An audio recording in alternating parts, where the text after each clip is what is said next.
I'm not going to go to the history. Actually, originally described 1922 and Blount in 1937. He popularized it as Alex has said, bimodal age group, predominantly from sub-Saharan countries. In the UK, we have seen the odd from Scandinavian descent. So there is a little bit of cohort from Scandinavia apparently. So I've had 2 or 3 of them, maybe from Europe, northern parts. Yeah. Like Alex has mentioned, some of it will be repetition.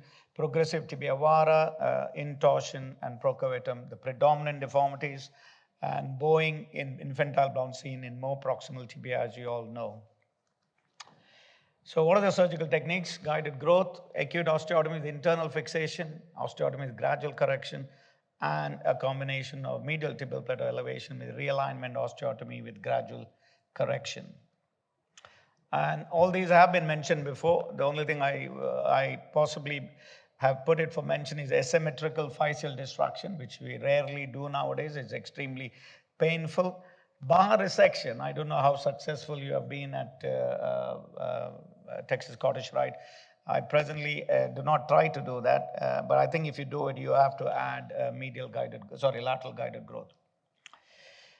One of the good things about guided growth is avoids all the complications that of compartment syndrome. I've seen one from elsewhere.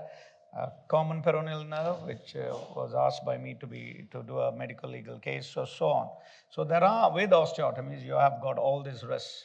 Surgeon's experience becomes extremely important. What technique you're going to use, whether using 8-plate or O-plate, it is straightforward.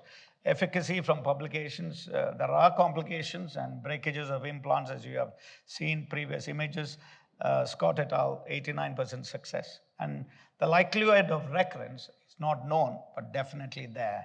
Yeah, this is just a Langenskiol classification, which probably was done before MRI was there. So we do use MRI and CT for mapping, but I'm not going to go through it in this talk. Other things are about concomitant fibular epiphysiodesis. Literature doesn't clarify about internal tibial torsion and proximal tibial procavatum deformity.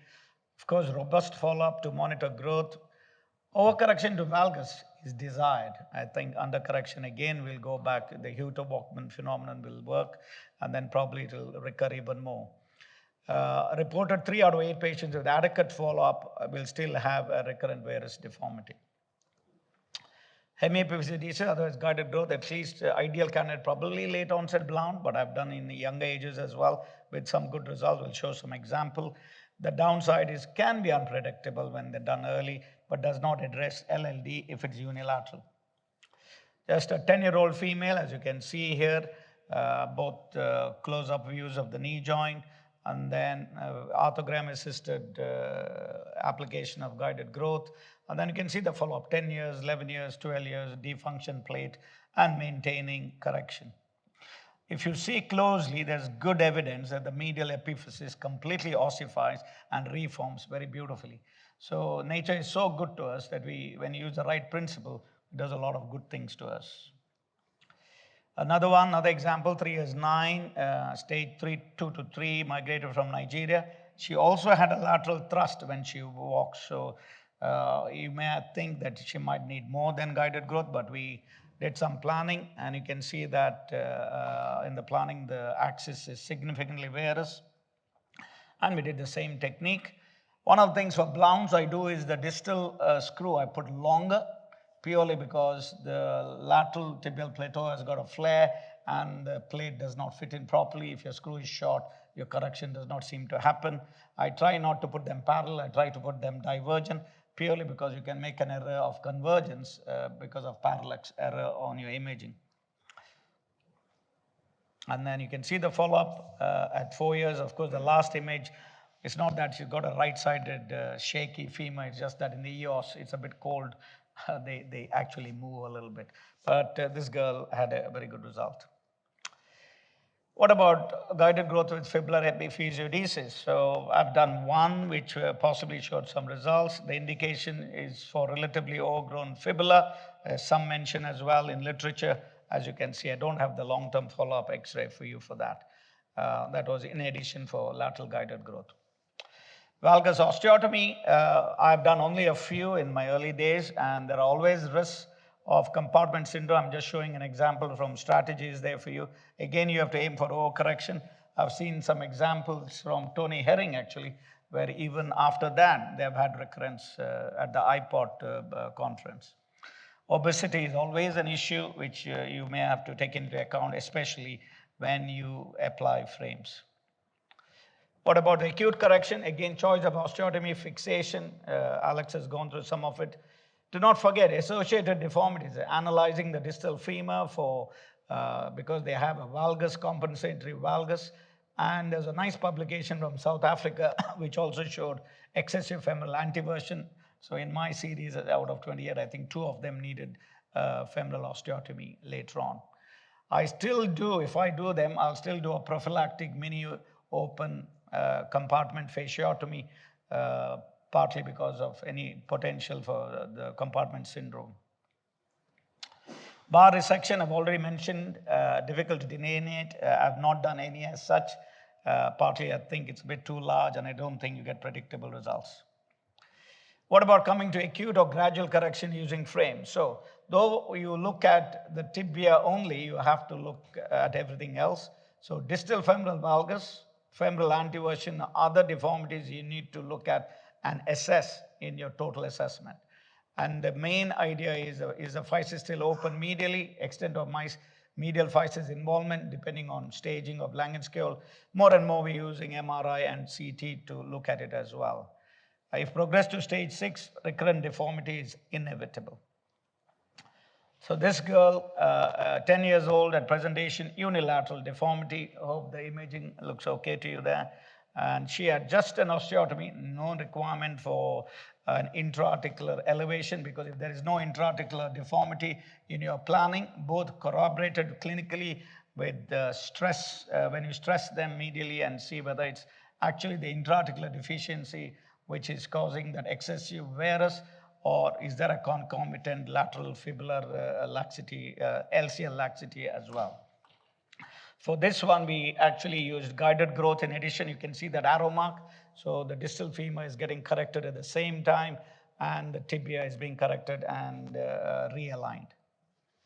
At 2 years follow-up, maintaining correction quite well. So when we come to more deformed ones, where if you do your analysis and you have to really analyze the intra-articular part and the extra-articular part of deformity, and therefore you should meet all the criteria in your clinical assessment and radiological analysis before you decide to do a medial tibial plateau elevation in addition. Remember, it's not only the medial tibia, it's actually posteromedial. So their thrust is a little unusual. Rob Hill published his original series, and he used the Elizarov method, and he put a gradual correction as the frame which you showed earlier. It's a bit more complicated to set hinges and so on. Since the arrival of the hexapod, life is a bit much more easy. So again, medial plateau elevation is advanced early onset. As I mentioned, posteromedial depression. Never do before 7 years of age. I'll still try guided growth as much as possible if I can. If it fails, yeah. The only other thing you have to look at is quite often some of them will have OCD of their lateral femoral condyle. And you will see, if you forget to look at it, you might miss it. So we have had at least 2 in our recent patients. CT does help in planning.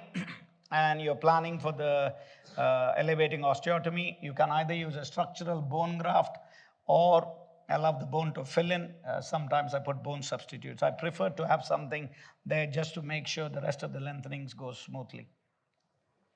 Okay, just an example now. 8 years old, stage 4 to 5, 30-degree IR, internal tibial torsion, varus thrust, LCL laxity, no femoral excessive anteversion, and no distal femoral valgus. The triumvirate of the 3 deformities in circles, as I've shown, and the overlap. Deformity analysis, as you can see here, all the Baltimore numbers, definite deficiency of the medial tibial plateau, which we'll show you on the arthrogram. So here the strategy is proximal fibular epiphysiodesis to start off, and then the lateral tibial, because you need to avoid recurrence. So I complete all of it, and we calculate the amount of length you need, and your realignment, lengthening, derotating osteotomy will include that LLD, which you add. So one single operation should be able to get, roughly at that age, you need about 36 millimeters of extra length, 6 millimeters per year proximal tibia. You can see I've drawn some lines here on the arthrogram, and you can see the intra-articular deficiency of this. So you probably will need to elevate this, and you will stress in theater to find out how the dye moves accordingly. And a starting point for initial plateau elevation, we find the corner where I've just put an yellow arrow mark, and we make some multiple drill holes front to back in such a way when we elevate it to some extent like a Dega or a Pemberton, and we go a bit more from posteromedial to a bit anterolateral. And you can see the initial drill holes followed by curved osteotomes, and you can see the steps as you go, try to go to the mid of the tibial spines. It's not easy, it's quite difficult to negotiate it. Occasionally you might cross, but you have to keep control of it.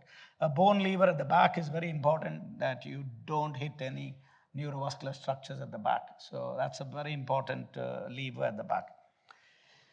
And the final point there, as you can see, and then we don't do anything now, we just start to put a cannulated wire as a guide wire so that we can mount first cannulated half pin and then use that further in, and then with that and the curved osteotome, you gradually, slowly elevate. Don't do it acutely, you might fracture even more or displace.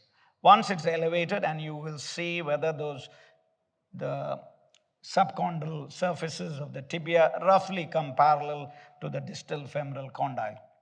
And then you use a laminar spreader to hold it, and then you cross the wire in completely, and then put your pin back again, and then usually I put an additional half pin after that.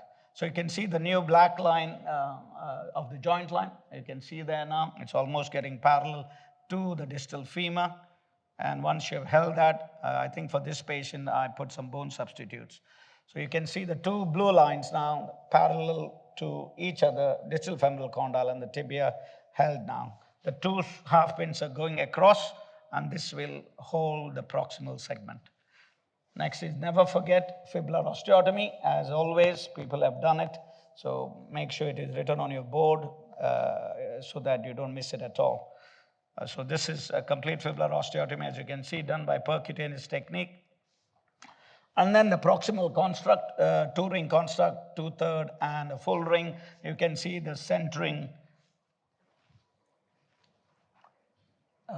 proximal mechanical axis of the tibia is matched as best as possible. And then you complete rest of your construct. I usually put all wires at the bottom. You might think why this is not in the middle of the knee. It's actually we have set the ring for 30 degrees of correction to do rotate as well. So it's preset to make sure at the end the frame all looks all right. Then percutaneous proximal tibial osteotomy, drilling, cooling, and all that other bits which we have taught you during the course. And then finally lengthening and correction, as you can see, as well as gradually on your software, because you can see the use of the beacon here, which we probably did not discuss much with the TSF hexapod. And then she's just finished lengthening. Now she's awaiting consolidation. You can still see the severe opposite side. Yeah, just some pictures for you. And that's how she looks like at the end now. She's about 2 months now since she's finished all the parameters of length, rotation, angulation, and translation. Remember, it's osteotomy rule 2. The proximal osteotomy has to be laterally displaced. This is an unusual, she's not a classic Blount's, but this, as you can see on the lateral view, very complicated intra-articular and extra-articular deformity. She has got renal problems and so on. Just to show you example of another, this is also from elevating the posteromedial significantly. I've not put all the other pictures after that. She's waiting for a renal transplant, unfortunately. So one of my long-term follow-ups, if you see, luckily this girl is slim, so her follow-up at age 19, looks good, everything looks nice, beautiful result. Not everybody gets such a result, but and then this girl, she corrected right side. It is slightly undercorrected. Dysfunctional family, missed 2 months of appointments during the stage of lengthening due to some bereavement and so on, and became overweight. The BMI was so high, my anesthetist refused to do the second side because she was 128 first, she became 152. And then we waited and we're trying to do social services and so on. 21 years old.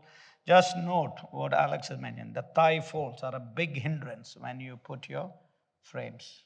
It's quite a, somebody has to lift up the whole flap, and even with that, your incision can get sort of mucky and so on because you're getting your half pins in. So these are all real problems when you actually, but yes, do you want her to sit on a wheelchair throughout her life? Probably not. So you may have to do something for her. So that's the way to look at it. Untreated cases, I'm sure out there in Africa and LIMI countries, you probably still have. I'm sure things progress to a certain extent.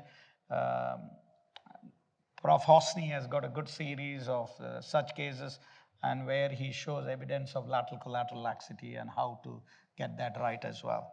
I'm sure they get premature OA, and unfortunately you might need adult surgical solutions. So basically, in summary, technically challenging with potential intraoperative complications.